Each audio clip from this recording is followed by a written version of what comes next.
Welcome back, ladies and gentlemen. Today we have a dual tariff board. We have off-peak, on-peak. Yep. We're going to be ripping this out. We're over in Wolverhampton. This is one of Mitch's jobs. We did an EICR on this recently. Failed on a couple of things, but pretty much we're doing board swaps at each individual unit. It's all been upgraded to current regs. So we haven't got a split load, we've got this. We've got a dual stack fuse box board with two mains isolators there and there to allow us to have two different wiring systems within the enclosure. So there's only two breakers, only two 16 amp breakers on the off-peak, which is sort of a waste of space with this board. But this is a skeleton board. If you don't know what a skeleton board is, I'll get the front off in a minute, but I've got to run down to the dry riser, isolate this whole supply for both on-peak and off-peak, lock and off kit down there and jumping back up. We'll pull this apart and I'll show you what a skeleton board is and how we swap it over. Also, if you haven't liked the video already, please do. That'd be great. Thank you very much. Right, we're back up and as you can tell, the lights are off. We've got the torch, but I'll jump to the torch quickly. So the Unilight MTB 1000, which is this insane one, 360. You have your own batteries in it, except the Bosch one. The Bosch adapter is coming. You just have to wait a little bit. So if you've got any other brand, will fit it. Milwaukee, Makita, DeWalt, and Metabo. That's the one. There's a special offer at the moment for pre-order. It should be £240, but it's actually £150. So I'll put the link below. Use my code Bundy and you'll get it for 150 quid pre-order. So it's hand on heart, which is here. Honestly, it is one of the best £150 that you could spend for a Unilight torch that takes your own batteries. I've used it in the loft, so I've used it in small spaces, used it in big spaces. It is sick. Wouldn't recommend it if I wouldn't buy it myself. Hand on heart. Right, let's get this board cover off. And it's all isolated down there. We've locked the door. I took this with me because what it is, it's industrial setup. So you've got massive metal cabinets with bolts. So you have to undo all the bolts, isolate it, take your fuse out because it's on peak and off peak. Because it's a dual fed meter, even if I turn the ISO off, you've still got the off peak, which is connected, even though the time limit is not correct and it comes on in the evening, let's say around about 7, 10 o'clock, whatever it is set to, you've still got that live feed that could become live at any time. So take the fuse out completely, there's no way of coming on. We bolted it all back together and locked the door. So unfortunately I don't have the key because I'm not allowed it, the caretaker has it, but it's all bolted. And then I have a locking off kit on the MCB that feeds this. It's like this big. Mitch had one. I don't have anything that size. Stop waffling, let's get this off.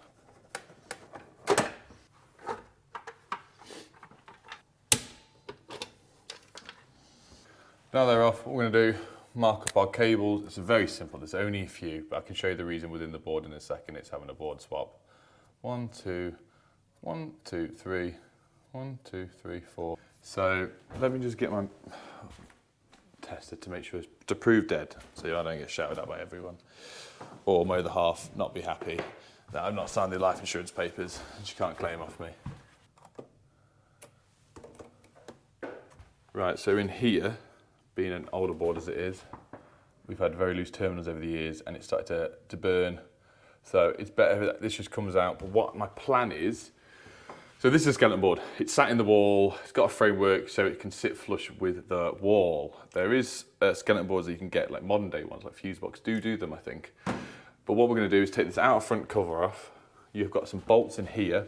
We're going to undo them, slip this back, and then we're going to bolt the new board to the existing board. We might have to do some new holes to get some threads through here. If not, we can make our own ones.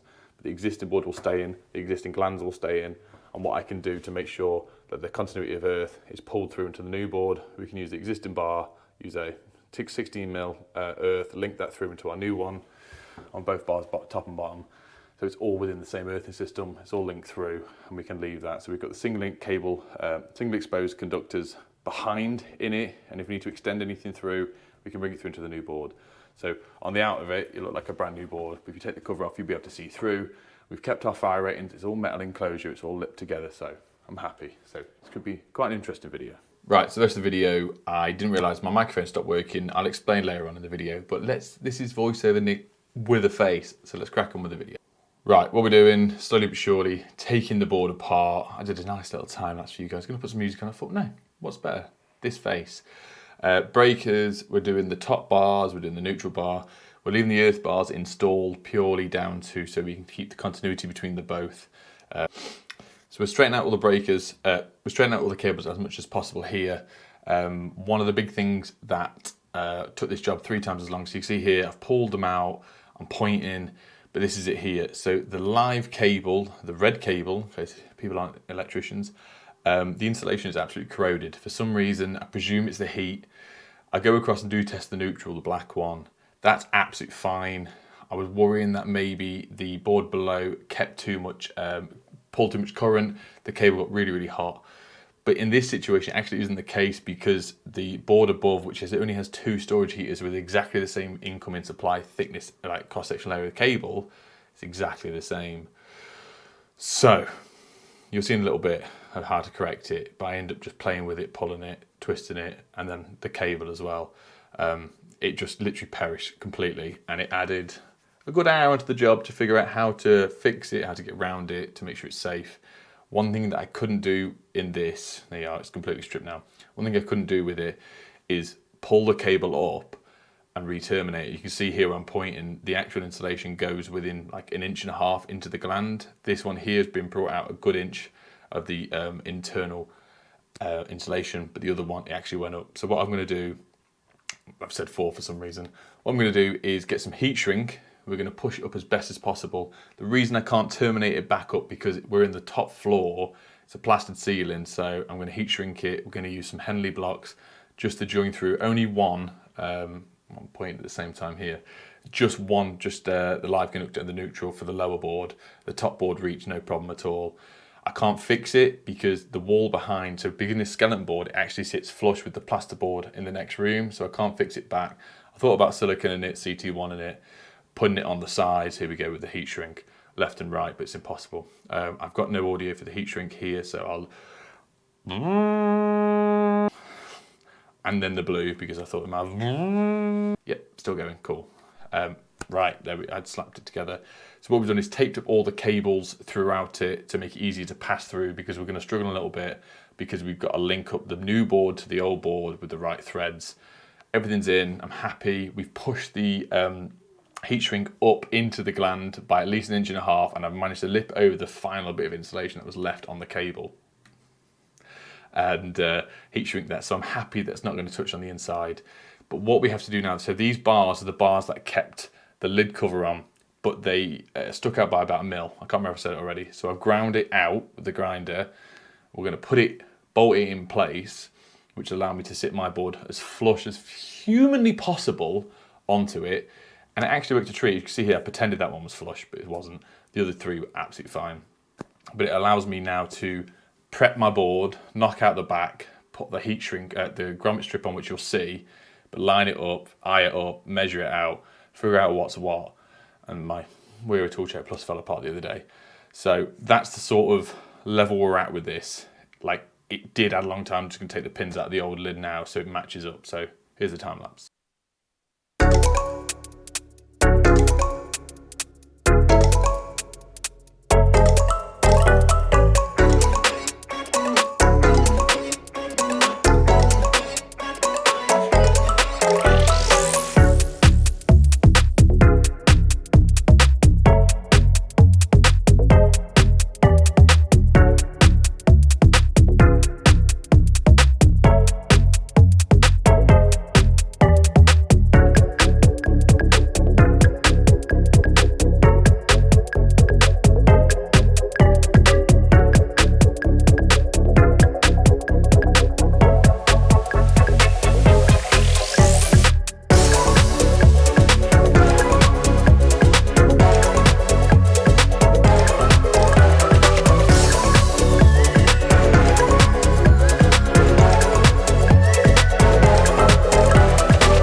Right, there's our finished board, lovely, delicious. All doing now is bending all the cables back, pressing it back into the old board, which will allow me to pop our new board up. One thing I did find a bit stupid that I did is I made the board off, put the RTBOs in it, and then got in the way. So what we're doing here, look very closely, iron up exactly where the holes are on the brackets by drawing a little pencil line. It doesn't have to be scientific, it's fine. I put 2 screws below the board to hold it, to level it in place. I've drawn around the board with pencil. So now what I'm going to do is measure from the edge of the board line with pencil to the center of the hole that we're going to be drilling. We will then take that measurement, transfer it across the board, which I will show you in a second.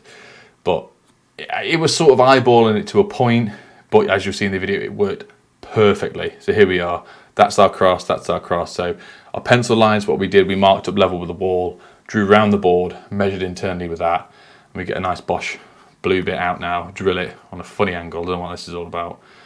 Luckily my toggles for my jacket didn't get caught. Placing the board in place, and honestly it was absolutely bang on. So now we can feed the cables through with the tape individually. The screws underneath still hold it in place, get the pins in, hold it in place with that. And a little bit later in the video, I don't think I showed it off, but I ran some white CT1 around the board to hide the painted edge. That was, there we go, celebrating. Cool, see you later. Right, so I just found out that most of the footage has now been a voiceover for you guys because of the media mod that comes on the GoPro is, well, the aux bit that it goes into the hole it's not pushing in properly, and I can't force it anymore. It's like it's slipped back in the thing, which it hasn't. I don't understand. It was working the first 2 shots, and then the first of it, it's been what is a horrible noise. So luckily I've got my other GoPro with me and the other one. So sorry about that. So yeah, you've had to deal with someone with massive range in their voice. That's not a monotone. It's not deep. It's, you know, a pleasure to the ears. Would have been me. So yeah, I'll run you through because I don't know how much I'm going to put of the old edit into this bit. That's spending hours editing it. We got it on, we got it secured, we got it tight. I'm just going to put the fly leads back in, get this all wired in and done and dusted, and then, well, do our dead test, liven it up downstairs, take all the locking off. It's got 2 locks on it, 2, not like domestic. And then yeah, we've done quite well. Put some corking around it or some CT1 or whatever we need to, and then yeah, but so far so good. It took a lot longer than it should have done, but hence the reason. A lot of faffing, but the screws worked, only 1 cut in there. Jobs are good and happy days. All righty then, take care now, bye bye then. Right, a bit of a change of scenery. We will jump back upstairs in a minute. We've just turned the power on. We've had to fill the board because we've ran out of blanks, haven't we, Mitch? Yeah. Which are coming tomorrow, just with some RCBOs that aren't wired in, which I will show you. But this is the room that we've been working on yesterday. Mitch has been on it today because I've done the board. So there's dado gone all the way around, there's new board, Harry and Mitch just had a race putting a socket on. Harry absolutely destroyed him, which is nice to see. No, Harry now has to call Mitch dad for the rest of his life. But we've got to run a armoured supply in tomorrow to the board that Mitch is putting over here, which we've got to go through this wall, through the next unit, into the comms room, wire that up. But tomorrow we're doing some sick tray work. So we're traying all the way up, it's curling out, we're doing a big oval around, and then we're putting some lights up on the tray. So keep an eye out for the video.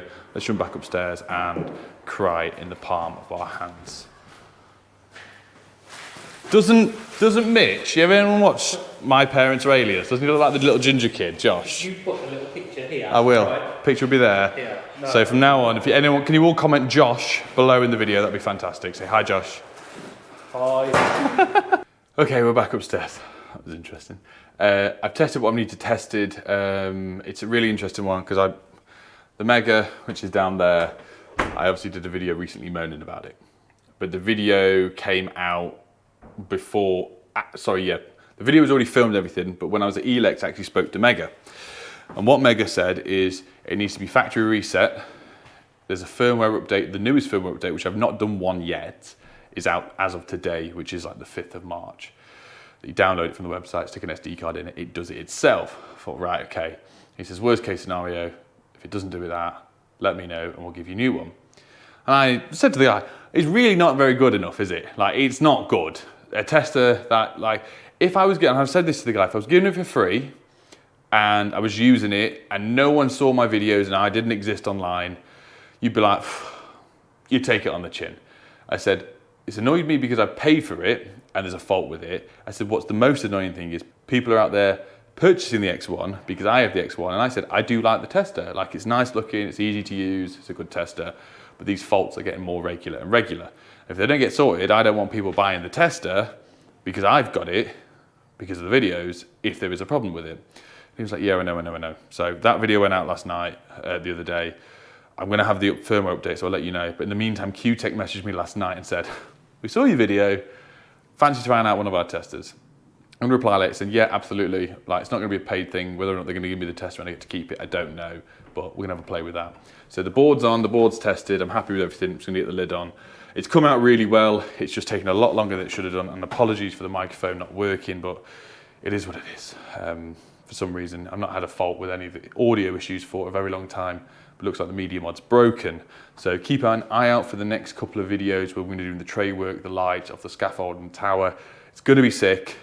And I will fill you in on some other information of a company I've worked with for the past 4 and a bit years.